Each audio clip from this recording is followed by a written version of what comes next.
Bonjour à tous et bienvenue dans votre émission préférée, à savoir... Côté comics. C'est bien, tout le monde suit et j'espère que c'était la bonne réponse aussi dans votre tête. Alors j'espère que vous allez bien. Je suis entouré une nouvelle fois d'une équipe de rêve, d'une Dream Team comme on dit. Alors il y a Julien. Bonjour Julien, est-ce que ça va? Est-ce que c'est la teuf dans ta life? C'est la teuf dans ma life. Ouais, allez. tout se passe bien gros? Mais toujours, très bien. Très bien. Bon, et toi, comment tu vas, Jeff? On demande jamais du coup. Enfin, merci. Voilà, écoute, ça va pas mal, c'est plutôt bien. Plutôt bien. Ouais, non, ça va bien. Tant mieux, il y a eu plein de bonnes nouvelles ces derniers temps, donc c'est bien. Voilà. Et de l'autre côté, donc, il y a David. Bonjour David, que l'on a vu dans l'autre émission, donc qui est toujours là. Toujours là, et toujours trésorier de Bacasso, ça n'a pas changé entre-temps. Toujours, ça n'a pas changé entre-temps. Et une nouvelle arrivée, bonjour, alors toi c'est Jessica, qui est la présidente de Bacassos, donc qui est en gros ton chef. Voilà. C'est moi le boss. Donc il faut écouter, sinon... Voilà. Exactement. Grande mandale dans ma tête. Exactement. Alors j'espère que tu le fais comme il faut du coup. Attention. Alors Julien, on va commencer avec toi, encore une fois, avec l'actu. L'actu, c'est parti. Actu ciné, comme d'habitude. On parle un peu de Deadpool. Donc Deadpool, pour rappel, est apparu dans X-Men Origins Wolverine. Vous avez fait une très grande souvenir à tous.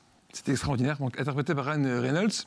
Ouais. Alors du coup, le projet solo a mis du temps à se mettre en place, mais finalement il va voir le jour. Toujours avec Ryan Reynolds, mais sur un tout nouveau Deadpool.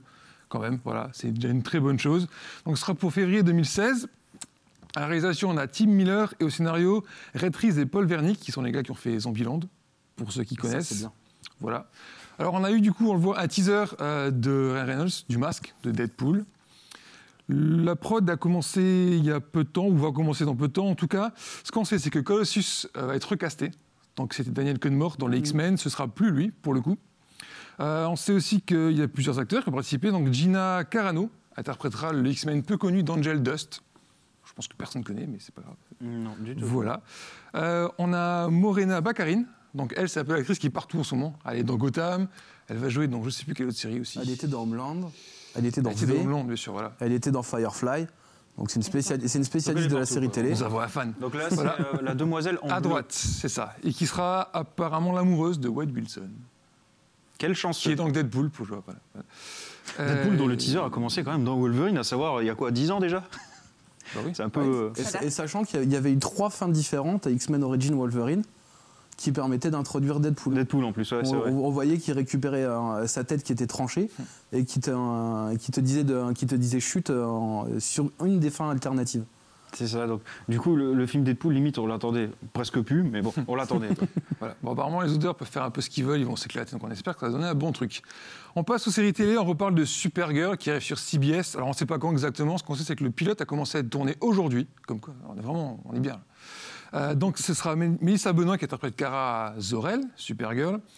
Calista Flockhart, alias Ali McBeal, rejoint le casting, elle interprétera Cat Grant, qui est un personnage connu dans les comics. C'est la journaliste du Daily Planet, et qui là sera une femme d'affaires qui possède Catco, là où travaille Kara Zor-El. On aura Jimmy Olsen interprété par Mehcad Brooks, afro-américain. Voilà, encore un petit changement par rapport aux comics. Allura Zor-El, ouais, c'est ça, ils aiment bien faire ça en ce moment.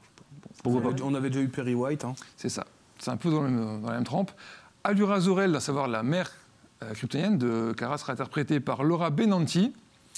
On a les retours des vieux de Superman, de Lois et Clark et de la Supergirl du film Supergirl, à savoir Dean Cain et Helen Slater qui feront des apparitions, on ne sait pas dans quel rôle. On a Sylar Lee qui jouera la sœur de Kara, Alex Danvers. On a David Ertwood qui jouera Hank Hershaw. Est-ce que ça vous rappelle quelque chose? Mais carrément, c'est Cyborg Superman. C'est Cyborg Superman. Un de mes super-vilains préférés. Exactement. Et on a aussi Jeremy Jordan qui jouera Winslow Schott. À savoir le Toyman. Et voilà. Tu vois, t'es fan de Superman. Je ne suis pas fan de Superman, je suis fan des méchants de Superman. C'est différent.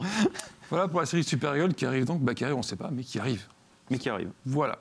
On passe aux comics, et dans les comics, c'est Bendis, Brian Michael Bendis, qui quitte les X-Men. Donc il les écrivait depuis 2012 avec Marvel Now.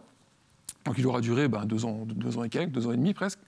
Il écrit All New X-Men, Uncanny X-Men. Il finit son run en mai avec Uncanny X-Men 600. Si on en parle, c'est qu'on est habitué à ce que Bendis fasse des longs runs. Il a fait un temps 8 ans, je crois, à peu près, sur Avengers. Et du coup, il a dit, voilà, je peux aussi faire des runs courts. C'était un peu drôle par rapport à ça. À savoir qu'il est toujours chez Marvel, du coup, mais il aura un nouveau contrat qu'on ne connaît pas en détail, c'est pas notre truc. Ceci ne nous regarde pas. Ouais. Il écrit toujours Guardians of the Galaxy, mais ce sera tout pour l'instant. Et on passe à un gros event Marvel de 2015, pardon, je suis un an en arrière, moi. De 2015, évidemment, c'est Secret Wars. C'est Secret Wars, évidemment. Je rappelle qu'en fait, différentes planètes vont se rentrer l'une dans l'autre, ça va créer un Battle World. Il y aura notamment l'univers classique et l'univers Ultimate qui vont fusionner. Et on a appris qu'il y aura trois séries étendards, en fait. Ouais, trois branches étendards, qui vont être Last Days, Battle World et Warzones. Donc, ils vont recouvrir les titres. Et il y aura plein de mini-séries par rapport à cet event qui vont se dérouler dans le Battle World. Donc, c'est parti, accrochez-vous. Ouais, le retour d'Allman Logan. On aura plein de crossovers avec, je pense, aussi derrière. Ouais, bien sûr. Sur les différents univers. Toutes les séries, mais en tout cas, il y aura plein de séries, et notamment des events qu'on a eu dans notre univers, qui seront dans notre univers, en fait, voire des suites. Par exemple, Allman Logan, qui revient. Une série très appréciée, Allman Logan, qui était écrite par Mark Millar. Voilà. Qui sera écrite par Bendis, justement, et qui va faire la suite, en fait. De ça. Mais en tant que série, pas en tant que... Ce sera une mini-série. Mini-série, ok, voilà. De nouveau, donc. C'est ça. Donc il y aura la suite. Nouvelle série sur Planète Hulk. Ce sera écrit par Sam Humphries cette fois. Voilà. Là, apparemment, ce sera une planète où il y aura plein de Hulk. Et il y aura un Captain America gladiateur qui va se défendre contre les Hulk. On aura Age of Ultron contre Marvel Zombies. Voilà. Alors là, apparemment, ce sera un truc un peu... Donc là, on peut voir d'ailleurs le fameux Captain America et Hulk sur la cover, comme tu disais. C'est ça. Donc ce sera dans leur coin pour Marvel Zombie et Age of Ultron qui vont s'affronter, ça va taper le bordel, voilà. Ça peut être sympa. Il y aura un Marvel Zombie aussi, tout simple, nouvelle version encore une fois. Rapidement on aura A-Force qui sera une équipe d'Avengers féminine. On aura Deadpool qui lui en fait sera 30 ans plus tôt dans la première Secret Wars. C'est marrant en fait. Le tagline c'était qu'il s'est gouré de guerre en fait, qui était 30 ans plus tôt. C'est vrai qu'on fête les 30 ans de Secret Wars, c'est vrai qu'ils étaient sortis 85-86. Ça doit être ça du coup, c'était bien vu. On aura Secret Wars 2099 avec les Avengers 2099, on connaît le Spider-Man, ce sera les Avengers. On aura des séries sur Shang-Chi, Phantom Eagle, on aura l'arc narratif X-Men Inferno, on aura Magneto, Star-Lord, Kitty Pryde, voilà, beaucoup de séries, encore plein que j'ai oubliées qui vont arriver. Comme d'habitude, profusion de séries pour les events de Marvel. Comme tu l'as dit dès le départ, ça s'annonce terrible, mais il faudra s'accrocher, quoi. Il va y avoir du boulot. Comme toujours, il n'y aura pas tout à lire. Après, ce qui intéresse, la série principale sera à lire. Donc. Ouais, on n'aura pas Nini Comics qui va nous sortir les omnibus ou autres derrière. Et on va devoir se retrouver avec les Marvel Deluxe des séries principales pour pouvoir suivre nous en France. C'est ce qui sera, je pense, le plus simple et le plus économique pour tout le monde. Ouais, en France, c'est souvent plus économique. C'est plutôt cool. Ben voilà, pour l'actu. D'accord, très bien. Merci Julien. Donc on va tout de suite lancer un petit débat alors quand même. On est là pour discuter. Donc je t'en prie, tu peux participer au débat. Tu nous parleras de cosplay tout à l'heure. Tu peux attendre encore un tout petit peu? Oui, bien sûr. Parfait. Alors le débat du jour, on va parler cosplay. Alors tu vas me dire que tu n'avais pas deviné. Si tu ne connais pas la demoiselle, elle n'est pas habillée comme ça tous les jours. Je pensais qu'on a évité Black Canary. Bref, mais non, mais c'est bien, j'ai bien fait de venir aujourd'hui. D'accord. Alors le débat, il est très simple. En gros, faut-il avoir lu tout ce qu'il y a à lire avant de commencer une lecture? Donc en gros, c'est par exemple, est-ce qu'on peut prendre le premier Batman qui vient ou est-ce qu'il faut tout se taper depuis 49 quoi. Voilà. On va commencer par les invités peut-être et peut-être par la demoiselle aussi. C'est peut-être un peu plus logique. Alors qu'en penses-tu? Alors moi, je dirais oui. J'avoue que ça m'est arrivé de prendre une série en cours et d'être totalement larguée. Donc après, j'ai fait mes recherches, j'ai été chercher ce qui se passait avant pour comprendre. Donc pour moi, c'est... Elle a regardé côté comics aussi, forcément. Voilà, je me suis renseignée sur côté comics, bien sûr. Et c'est plus facile quand on commence depuis le début. Voilà. D'accord. Donc depuis 49, carrément, ou quand même pas? Peut-être pas, non. D'accord, ok. David, toi? Après, moi, je suis pas totalement d'accord là-dessus, parce qu'on arrive à un point où il y a certains personnages qui ont eu des histoires tellement diversifiées, tellement de reboots derrière, qu'on n'a pas possibilité de suivre dès le départ, et il n'y a pas une continuité propre. On peut commencer aujourd'hui Batman avec Snyder et Capullo sans aucun problème, et on a un trait de dessin qui est déjà très contemporain sur lequel on peut vraiment bien se poser. Et on a des histoires qui sont hyper intéressantes avec un trait de dessin qui est génial. Pour moi, on n'a pas besoin d'avoir tout lu pour pouvoir se lancer, mais on a besoin de faire ses propres recherches à côté pour éviter de se retrouver largué sur les grands arcs et sur les grands events annuels de DC ou de Marvel. Il est bon ce David. Hein. Moi j'ai bien aimé, j'ai bien plus 1. Qu'est-ce que tu veux dire après ça?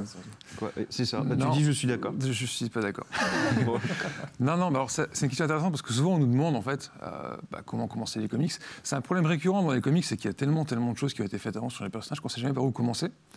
Et le truc, c'est qu'il faut pas s'embêter à aller tout lire ce qu'il y a avant. Voilà, ce que moi je conseille toujours, c'est qu'il y a des portes d'entrée dans les comics, que ce soit des auteurs qui changent, des séries qui sont relancées. Ça arrive souvent de plus en plus. Et je pense qu'à un moment, il faut aussi se dire que on va pas forcément tout savoir sur une série. Si on prend un gros event, il y a plein de personnages différents qu'on ne connaît pas. Il y en a qui vont se dire oh, mais lui, je le connais pas, il apparaît dans le fond de la case, là, je le connais pas, donc je peux pas lire.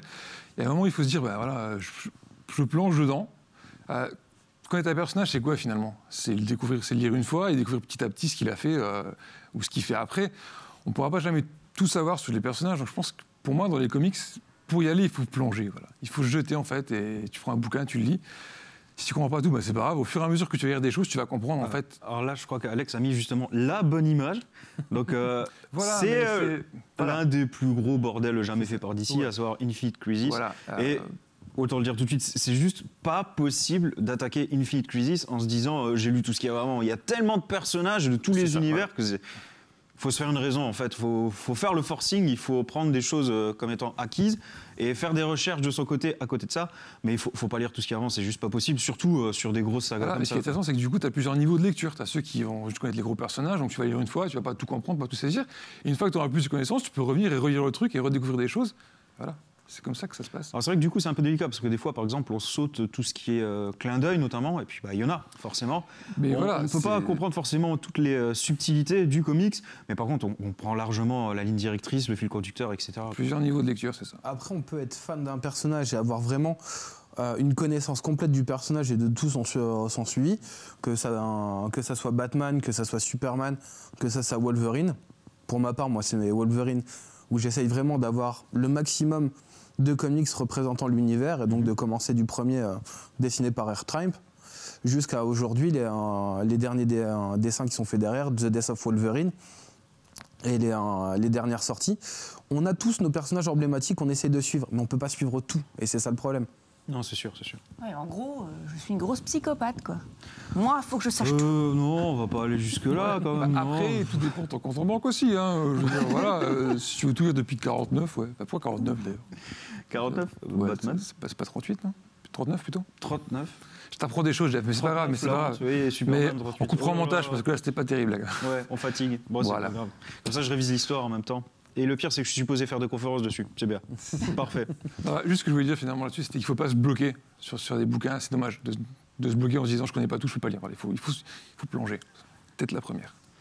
Non, c'est sûr. Et puis bon, c'est vrai qu'encore une fois, par rapport aux grandes sagas, genre Civil War, etc., on est bien obligé de prendre pour acquis vraiment les bases. Quoi. Sinon, c'est pas possible. Quoi. Alors, c'est vrai que du coup, c'est délicat. Je pense par exemple justement à crise d'identité. Tu attaques le bouquin, on te dit tout de suite, ouais, il y a la femme de Elastic Man qui est morte. Bon, c'est vrai que quand tu connais pas Elastic Man, tout de suite, l'impact n'est pas le même, c'est déjà un peu plus délicat, quoi. Mais bon, à côté de ça, à nouveau, c'est pas pour ça que tu ne comprends pas le bouquin, quoi. On est d'accord. Voilà, donc c'était la conclusion, c'était qu'on n'est pas obligé de lire tout ce qu'il y a avant. Il faut essayer et finalement se faire violence, quoi. Il y a plein de points d'entrée, voilà. Si vous voulez savoir sur quoi commencer, envoyez-nous des mails sur Facebook ou des trucs comme ça. Voilà. On se fera un plaisir de vous répondre. On vous répond. Mais tu le feras tout de suite, hein, tu le feras pas demain, Julien. Oui, Julien qui a très très beau pull aujourd'hui, je l'adore. Effectivement, je le ferai demain, mais demain c'est bien, demain. Demain c'est bien, d'accord. Donc maintenant, on va rebasculer sur toi, Julien. Ouais, on parle des sorties comics, c'est ça? Voilà, exactement. Et bien c'est parti, donc les sorties comics de fin mars cette fois. Et je commence par mon scénariste préféré, Brian Wood, qui sort une nouvelle série Mara. Donc en 6 numéros, ça sort chez Panini Comics, c'est une série Image. Donc en fait là, ça va être une société futuriste où il y aura 2 activités principales, le volleyball et l'armée en fait. Et on va suivre une volleyeuse professionnelle qui a des pouvoirs. Voilà, donc j'en dis un peu plus, ça va un peu partir en live. Mais en gros, c'est une série sur le rôle des médias dans la société, le développement de soi-même. Je crois que le comics va me confirmer que j'aime beaucoup les volleyeuses d'ailleurs. Voilà. Donc dessiné par Ming Doyle, qui a très très manga en fait. Je pense que c'est ça qui t'a un peu plu aussi, peut-être. Très assez manga. Ça sort le 11 mars, voilà. C'est pas extraordinaire, c'est parce qu'il a fait mieux en indé, mais c'est très sympa quand même. On a à côté de ça America's Got Power, toujours chez Panini Comics, toujours d'Image Comics. Donc là, c'est par Jonathan Ross et Brian Hitch. Ça fait référence à America's Got Talent, la série télécrochet aux États-Unis. Donc là, en fait, c'est une émission de super-héros, de jeunes super-héros, qui s'affrontent pour devenir le super-héros. C'est vachement chouette parce que tout le côté un peu énorme des stades, de l'histoire est vraiment bien représenté, que ce soit par le scénario ou par les dessins de Hitch, qui est toujours vraiment en grande forme. Donc voilà, ce sera en 2 tomes, ce qui est un peu dommage vu qu'il n'y a que 6 numéros en fait, même si le premier est très gros. Mais c'est aussi une série que je conseille fortement niveau AD, qui en 2 tomes sera terminée. Donc voilà. Le côté télé-réalité est vraiment mis en avant ou ça va? Ouais, on a tout le côté émission derrière le rideau de l'émission, etc. Voilà. D'accord. On est plus sur le côté show façon gladiateur ou show façon télé-réalité derrière, parce que quand on voyait des images, c'est ça, c'est on vraiment avait vraiment le gladiateur, côté en fait, gladiateur T'as derrière. vraiment le côté stade avec tous les héros qui s'affrontent. Et en même temps, en coulisses, t'as le côté plus télé-réalité. Voilà. Donc c'est vraiment bien foutu. Je conseille. D'accord. On reparle un peu de Fabio Moon et Gabriel Ba, qui nous a offert Day Tripper, qui était superbe chez Urban Comics. Urban Comics est très fan de ces 2 auteurs, en fait. Et du coup, publie leur adaptation du roman de Milton Atum, à savoir 2 frères. Donc en fait, l'histoire, c'est qu'il y a 2 frères qui sont séparés il y a longtemps et qui vont se retrouver. On va apprendre pourquoi ils se sont séparés, etc. Et en fait, ils sont froids. Voilà, donc c'est une belle histoire tirée d'un roman. Il fallait le citer, ça sort le 20 mars chez Urban Comics. On enchaîne avec une série qui sent bon, Scalt, la meilleure série du monde. Hein, c'est là, hein, Jeff? Oui. Donc, je dis ça parce que c'est Jason Aaron qui revient sur une série qui se passe vraiment dans l'Amérique profonde. Là, c'est l'Alabama des années 40. Ça s'appelle Southern Bastards, dessiné par Jason Latour.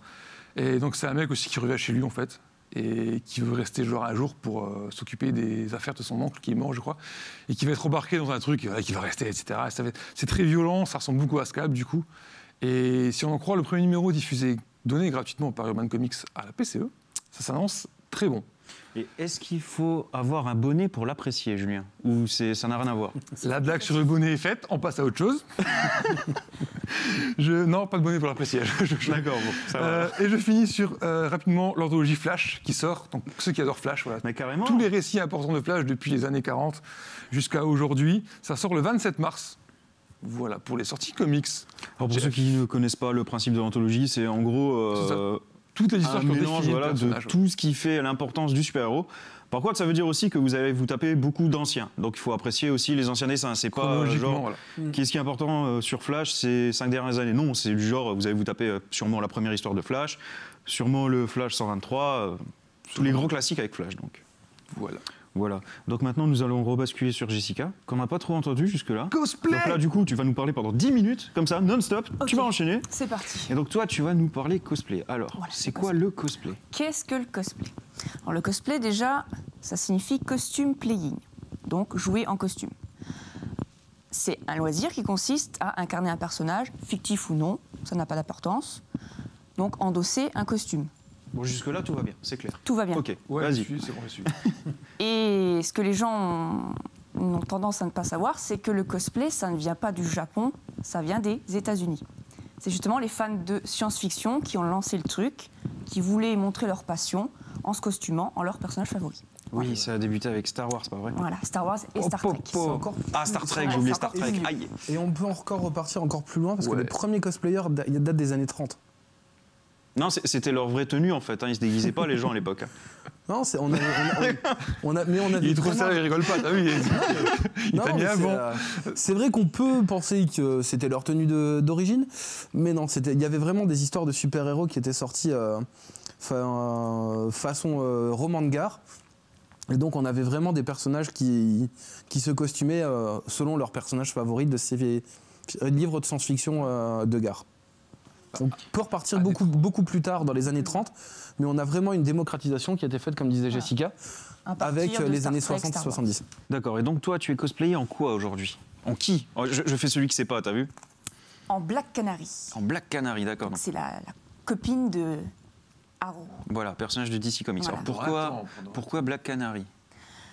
Parce que j'aime son côté fort et j'aime son pouvoir aussi. D'accord. Le pouvoir qui vient de la voix, ça m'éclate. D'accord. Toi, t'aimes bien gueuler, quoi. Voilà, j'aime bien gueuler. Ok. Du coup, vous nous parler un petit peu des concours de cosplay, du coup? Le côté concours. Alors, il faut savoir qu'il y a différents types de cosplayers. Voilà, il y a les cosplayers qui ne savent pas coudre, qui achètent leur tenue, voilà, pour le fun. pour incarner le du coup, est-ce que personnage. Donc c'est mon cosplay cas. Est-ce que c'est un cosplay si on achète la tenue et qu'on la fait pas à la main? Bien Puisque sûr. c'est- Un Ok. cosplay, c'est pas forcément fait main. Pas d'accord. Voilà. Mais- Le cosplay, ça reste costume playing, donc c'est jouer son personnage. On peut acheter son costume, mais uniquement jouer son personnage. Après, c'est vrai que c'est uniquement pour les concours où on a le côté beaucoup plus restrictif de la fabrication du costume. Voilà. Voilà, il y a aussi le cosplayer qui va acheter des vêtements de la vie de tous les jours, qui va les customiser. Et il y a le cosplayer qui va faire ses tenues à la main, pas forcément pour le concours, hein, parce que ça lui plaît. Par contre, pour les concours, effectivement, en général, il faut avoir fait un minimum à la main. Parce que c'est quand même sur ça qu'on vous note Ah, à la fin. c'est Donc, que un minimum. Enfin, je pensais que c'était la totalité du costume. Il n'y a par contre. pas la totalité. Il y a un minimum en général en pourcentage. Ça dépend des règlements de l'association ou de celui qui organise le concours. Ça peut être 60%, 70%. Voilà. C'est pas, Mais alors, c'est ça pas tombe fixe. bien, parce que j'avais une question justement. Est-ce qu'il y a un niveau de sérieux dans le cosplay pour être truc comme un cosplay? Par exemple, Alex, tu peux nous balancer je le sens mal. une image, voilà, et qui Oh est tirée d'une ancienne émission de Côté Comics que tout le monde a oublié, et tant mieux d'ailleurs. Donc White Lantern Julien. White Lantern Donc Julien. c'est un costume que j'ai fait à la main. En fait, j'avais fait que le haut, par exemple. Voilà. Alors c'est moche, ça a été fait à moitié. Est-ce que ça, c'est un cosplay du coup? Je peux répondre. Ah non, tu connais rien en cosplay. Non, Vas-y, pardon. Alors, On peut le remontrer s'il faut. Hein, du moment que voilà, c'est un costume, tu t'éclates avec, c'est du cosplay. Et bim, mon premier Il n'y a pas cosplay. de règles. Et le seul surtout. Mon seul cosplay, mais il est trop bien. Alors, Envoie ton bonnet, je me cosplay en Julien. Pop, pop, pop, pop. Bon, on va arrêter avec le Ouais. bon, c'est bonnet, sûr, vas-y. après, certains vont dire, bon, non, c'est pas du cosplay. Voilà, chacun fait ce qu'il veut. Le cosplay, ça n'a pas de règles, en fait. Voilà. C'est tout. C'est Chacun mon fait cœur, ce en qu'il a fait. envie. C'est mon cosplay. Après, il faut éviter d'être très clivant là-dessus, parce qu'on a aussi, selon les différentes sociétés des différents pays, il y a une image du cosplay qui est assez différente. Parce qu'au Japon, leur spécialité, Le Jessica ne Japon, contredira pas. la spécialité, c'est le modèle. Voilà. Les gens ne font pas leurs costumes eux-mêmes, à part pour les grosses sélections. Voilà. Ils sont pour le totalement WCS. posés. C'est-à-dire le modèle, c'est quoi? Elle achète la tenue, elle pose avec pour des photos. Voilà. Voilà. Ok, d'accord. Donc elle a rien à faire. Alors, Enfin, à part voilà. claquer son Voilà, fric, quoi. elle C'est est ça. modèle. Mais chez eux, c'est du cosplay. Voilà. Alors qu'aux États-Unis, on a vraiment ça se démocratise maintenant un petit peu plus, mais jusqu'à très récemment, on avait aussi cette culture de l'achat, de costumes déjà tout faits.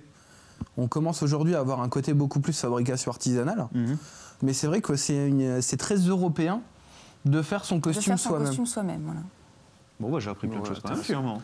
La question qui fâche, Jeff. Bah oui, mais carrément. Donc, La question qui fâche. la chose que l'on retient souvent des cosplayeuses, donc pas des cosplayers, mais des cosplayeuses, c'est que bizarrement, le choix des cosplayeuses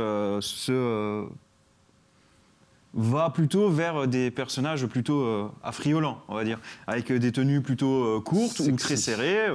Sexy, c'est ça? Sexy. Sexy. C'est- Alors, est-ce que c'est, on va dire, est-ce que c'est une légende? Est-ce que c'est clairement le cas? Est-ce que les cosplayeuses s'en rendent compte? Est-ce que c'est voulu? Comment ça se passe? Est-ce qu'il n'y a pas une dérive aussi là-dedans, du coup? C'est une grande question. Effectivement, il y a des cosplayeuses qui vont choisir leur tenue parce que ça les met en valeur. C'est leur choix. Moi, je dis, elles ont ce qu'il faut là où il faut, pourquoi Je pas. comprends, Hein. bien sûr.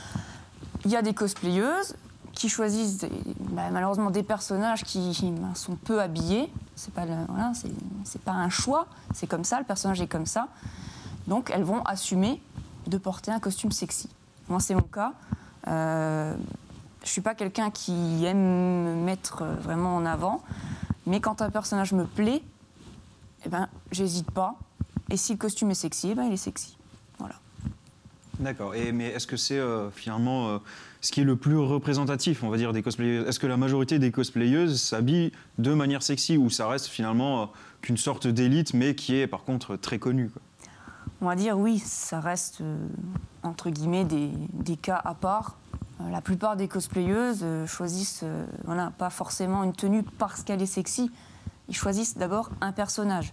Après, ben voilà, la tenue va être sexy, et ben elles vont le faire quand même parce qu'elles se disent, moi j'ai envie d'incarner ce personnage, il est sexy, et ben tant pis, je le fais quand même.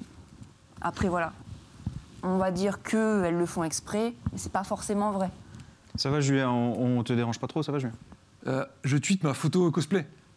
Hashtag White Lantern Julien. Partagez, faites des trucs. Partagez. Retweetez. White Lantern. T'es sûr? Ouais, je vais créer un mouvement de ouf sur ma photo là. D'accord, ok. Ouais. Sachant que Jess, est-ce que tu penses pas qu'aujourd'hui, on arrive vraiment à un point où on est plus dans...